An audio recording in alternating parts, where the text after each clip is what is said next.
here, now.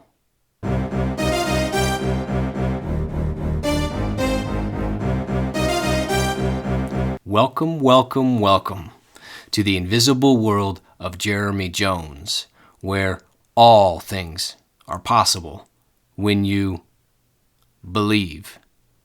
So hang on, here we go. Let's do this.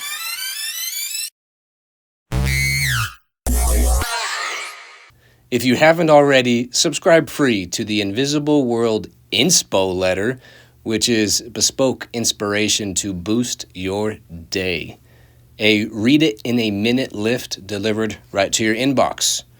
Click the link in the show notes. Welcome today. Thanks for coming. Let's dive in the pool and see if we can swim today, shall we? Episode 51. Here be dragons. Part 6. Me. I am Jeremy Jonz, just like every episode. And today, we are at the invisible world of Jeremy Jonz, a place where dreamers and makers transcend illusions. What illusions are you going to transcend today? Gotta know. Have you ever had something traumatic happen in your life? Yes, me too. Question is, what do we do with that trauma? Actually, I guess the question should be, what don't we do? Maybe, right? So, if you are freezing up in situations, walk backward. Follow the breadcrumbs back to the traumatizing trigger, the OG events. That's what this episode is about. So, do you remember? How well have you been listening? Two-way podcast, two ways. Tell me, in the first few episodes of this Dragon miniseries, back when I was stuck on the side of Here Be Dragon ski run, when I was frozen to the mountain, yelling can't to Todd, you remember that, right? Yeah. And I was simply focusing on places that I could fall. Let's see, where's a good safe place to fall? Maybe here, maybe over there. There was a few times I mentioned, as I looked down the steep slope, trying to calculate a route down, it felt impossible. How to weave between cliffs and trees and rocks and the roped-off avalanche areas. Sure, I was nervous. Sure, I was under the illusion that I was a blue cruiser. And sure, I was way out of my element in a new challenge. But there was something else, wasn't there? And maybe you caught it. Did you? I said, more on that later. Jonz, it's later. One of the reasons that I couldn't just point my skis down, that I just couldn't do it. No, not after Snowbird. Snowbird. Here we are. Time to talk about Snowbird. Gotta face Snowbird. Snowbird is the name of a ski resort where I had a very bad, awful, traumatic experience that I'm trying to forget it. So, you know how that goes. The more you try to forget something, the more it just sticks around. As much as I don't want to open that door again, it's down in the basement in my big house. I need to turn on the light and go in there. Take another look and straighten things up. I might have to knock on the door a few times, push hard. Better to not go in alone, so will you come with me? Can I share this room with you? This was a few years ago now. My son was 9, looking at 10. He's a naturally gifted athlete with genius-level spatial intelligence and has a superpower with observation skills. He'd been skiing a lot with very talented friends, and he was officially, and quite easily, better than me.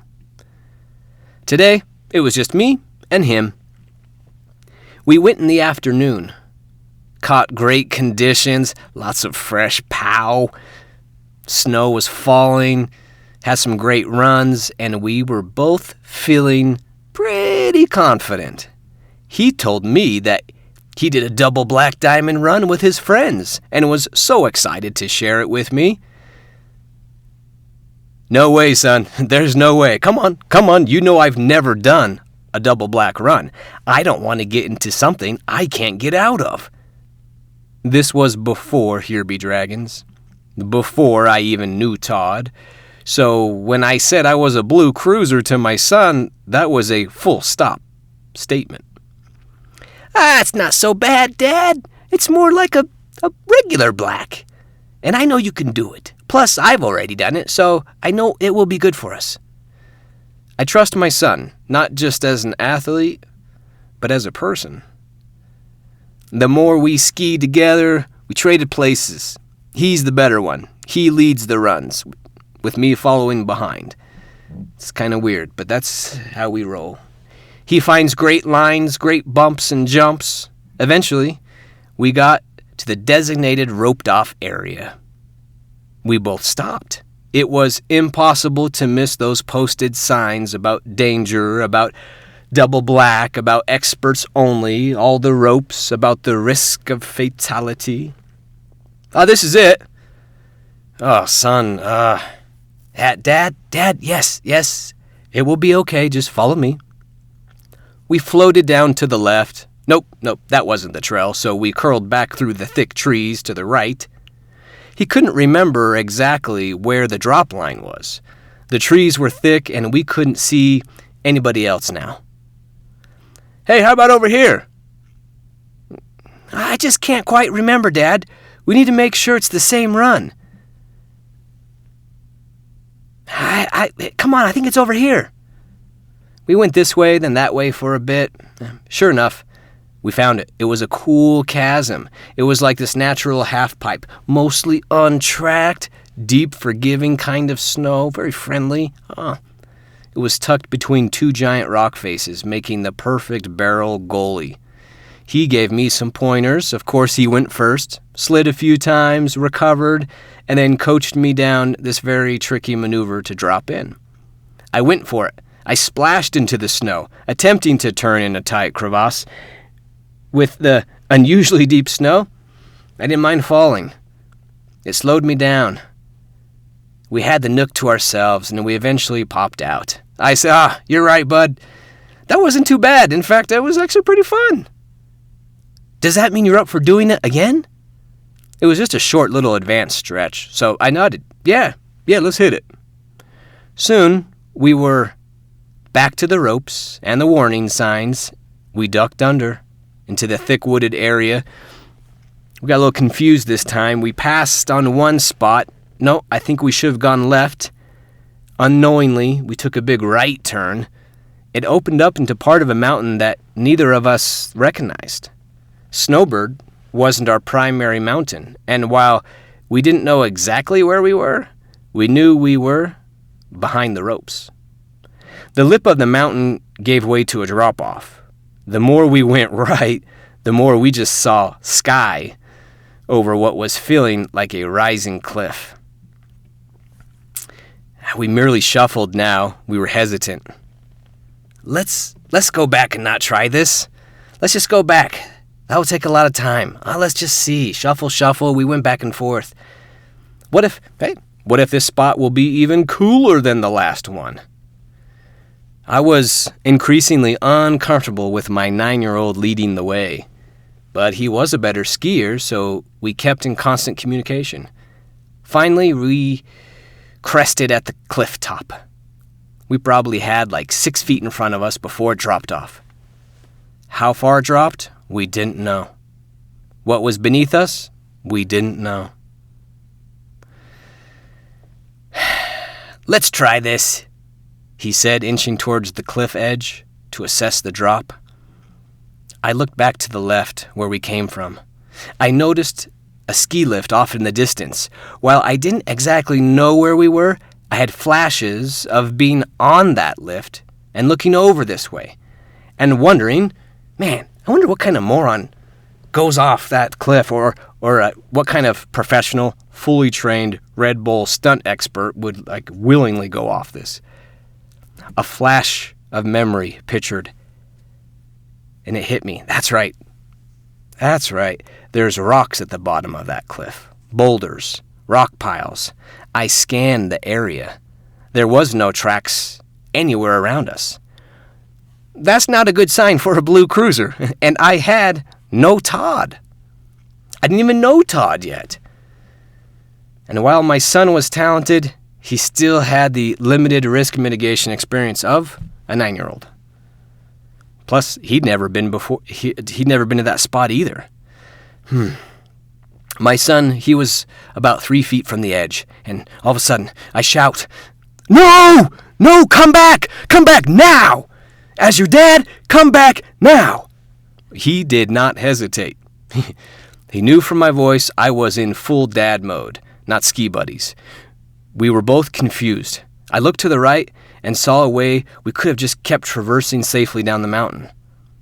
On further review, by this point, I'd already been stacking up the mistakes. Coming on to a double black with no Todd. Being first tracks on side of a mountain I didn't know. Not turning back earlier. And then I made more mistakes. Instead of just traversing safely and moving on, I stopped. I jammed my poles in the snow. Poles I would desperately need later. Another stupid mistake. Then I took off my skis. Another mistake.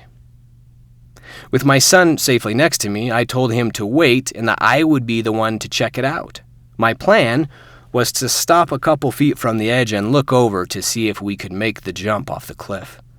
Now, I had no idea what to expect. Could be 4 feet, could be 30 feet. My feet dropped into deep snow, and I remember my ski boot sinking each step. It was false security, though. 2 feet from the edge, I went to take my last step, and this time when my boot sank in, it was much deeper.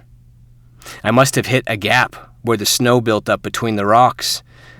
My foot went deep. It was the edge. My boot touched the rock under the snow, but it was covered in a hard layer of ice.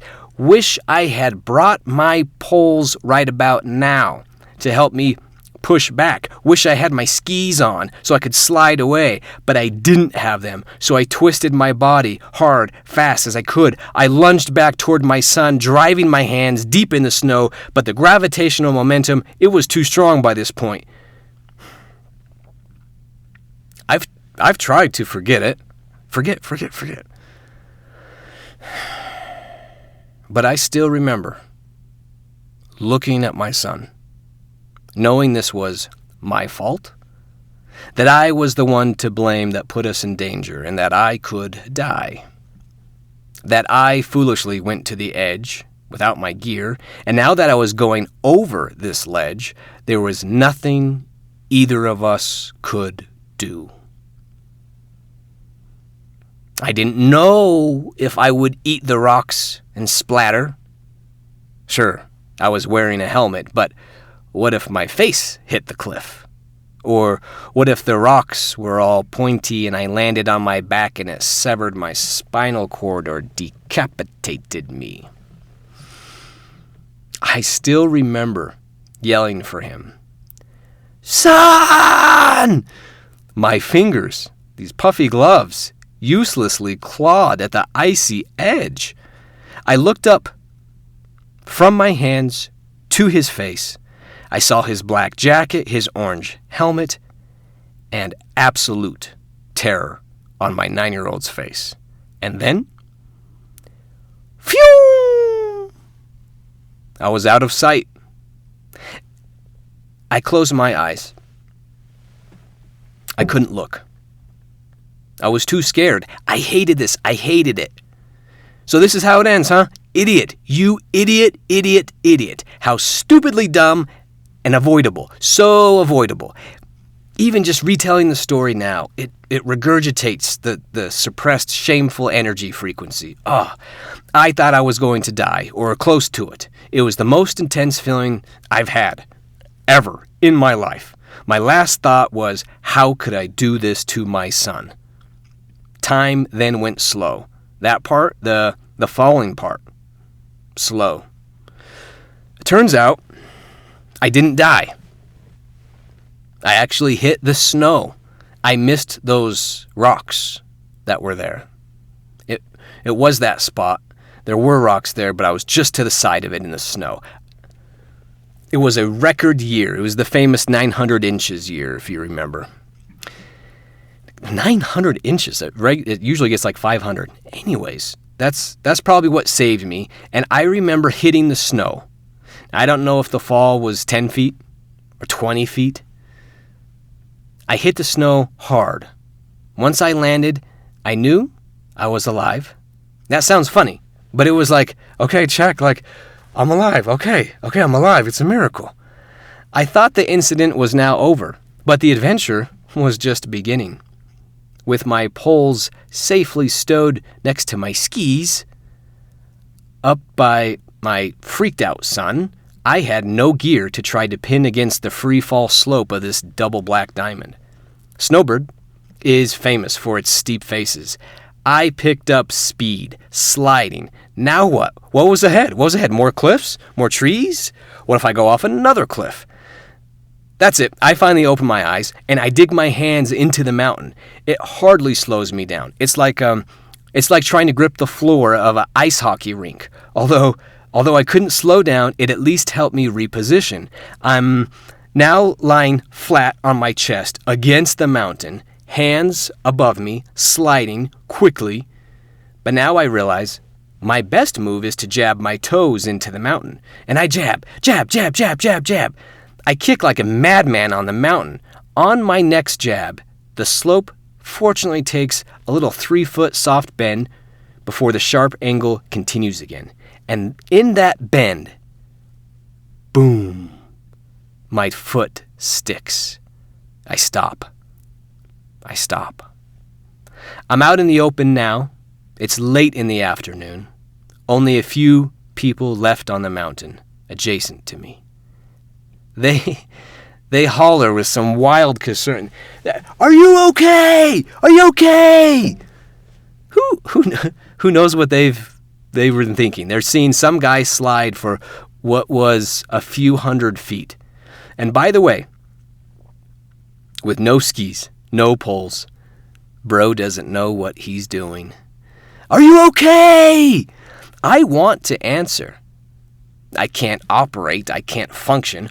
All I can do is raise my hand. I'm catching my breath. I'm in shock. Everything is foggy. I'm hugging the mountain.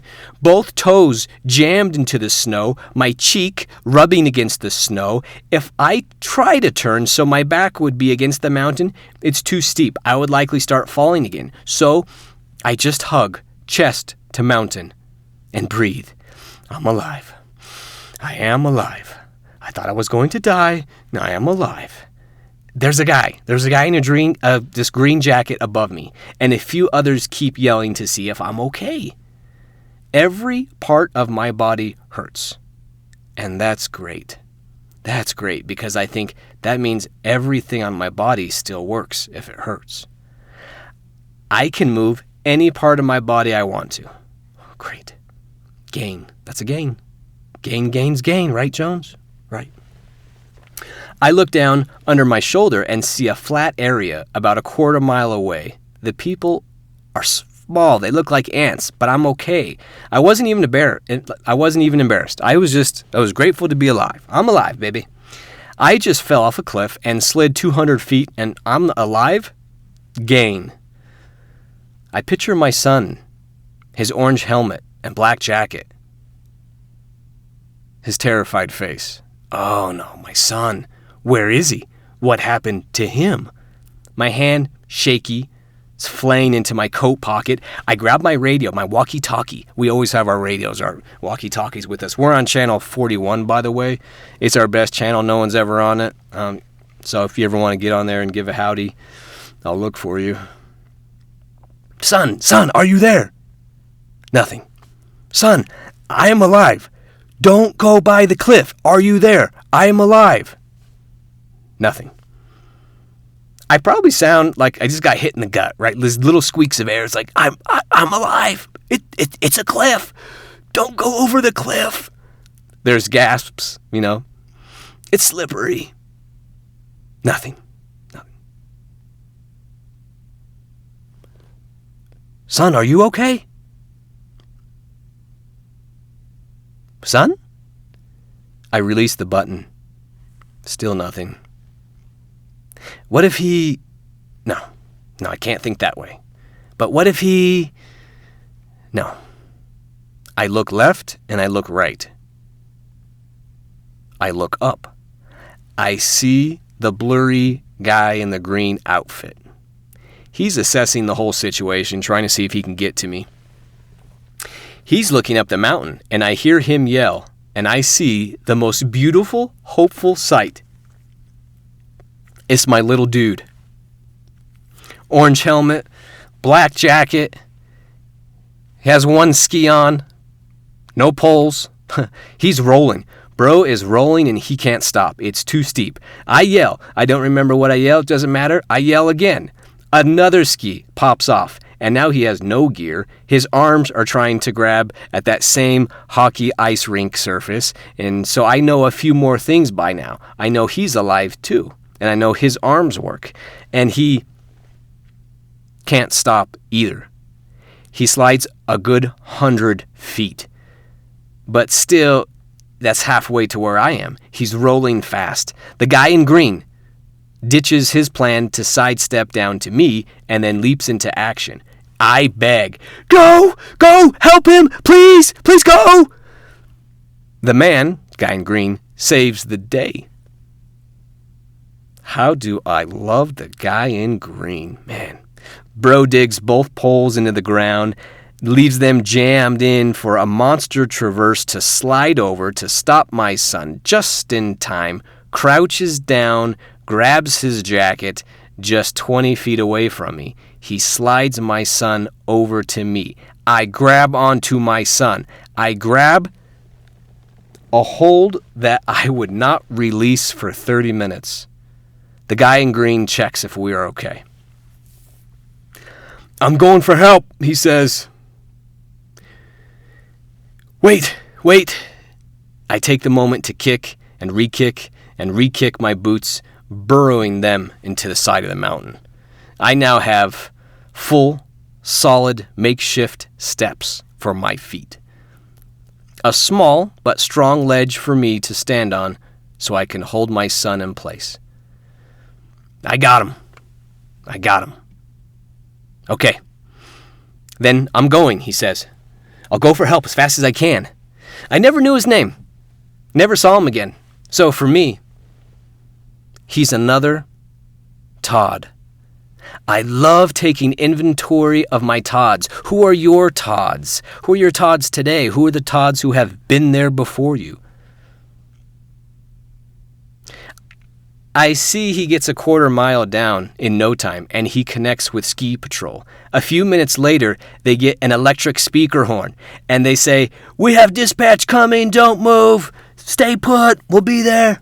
I'm like, okay, they're coming. My legs are shaking and cramping, and I pictured some dude getting there in just a few minutes, maybe on like a snowmobile, but 5 minutes goes by. Nothing.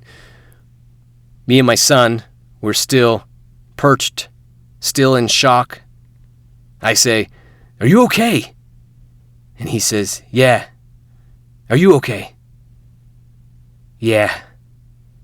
Then I said, "Are you okay?" "Yeah." He says, "Are you okay?" "Yeah." 10 minutes goes by. They get on the loudspeaker again from the bottom and tell us to stay put, that help is on the way. Stay put. Another 10 minutes goes by. My feet are getting so tired. My calves, it was the best calf workout I've ever got. They're pulsating from being locked into my makeshift toe wedges. And I'm still holding my son in place. And we still ask each other if we are okay. Yeah, we're okay. Then we look up a few hundred feet to the cliff area. We see a guy in red combing through the snow. Not Santa Claus. Better than Santa. It's Ski Patrol, and he's taking his time because he has to traverse through a cliff drop, down around the side, a double black diamond, picking up one ski, then another ski, then 2 poles, then more poles, tethers all that together, then drops down to get the other ski. Finally, he's carrying all 4 skis, all 4 poles, navigating an expert level run, gets down to us. Hey, are you guys okay?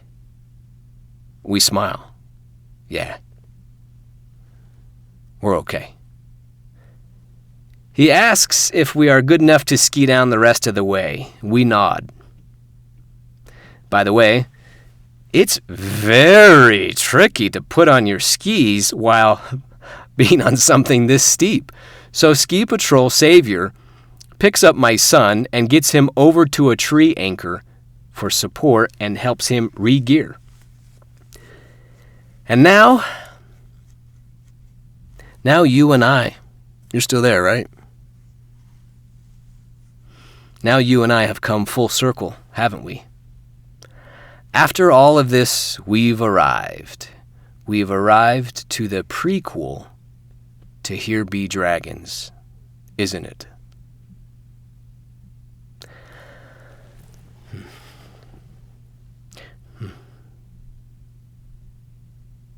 I shuffle on my toe footholds to loosen the spasms in my calves. Still, chest to mountain. I look up at the 250 feet where we came from. I look over at my son. He's been so steady. He's composed. He hasn't even cried yet. And then I realized something worse than me dying off that cliff and seeing his dad go out like that. What if I would have lived and he didn't? Then what? What would I have said to his mom? To his family? To his friends? Yeah. That wave went over my head. You idiot! I nod to myself. Yeah, that's right. That's right. It's go time. It's go time. Let's take off the gloves. I got you cornered now. It's just us up here on this little ledge. It's time to rumble. I locked my jaw, my eyes. Climbing back up our slide tracks.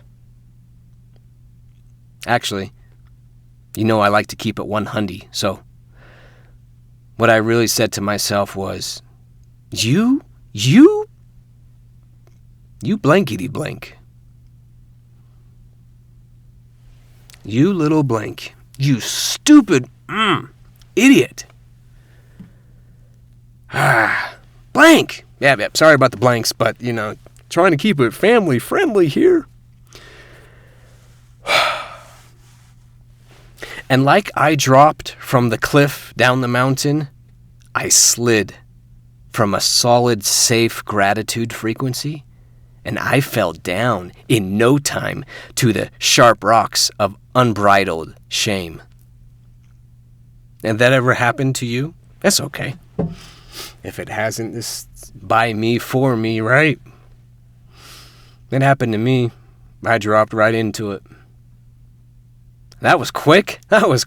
I can't believe you blankety blank did that. You stupid, stupid idiot. And that's when I said it. That's when I established it. That was the OG moment. When I wrote the coding and programmed the software, I was punch drunk now, back against the ropes, sitting in the ring. I abandoned my big invisible house, locked myself out, not knowing I had the key. I left Golden Paradise, left that master key right on the kitchen table. Who do you think you are, And I said it.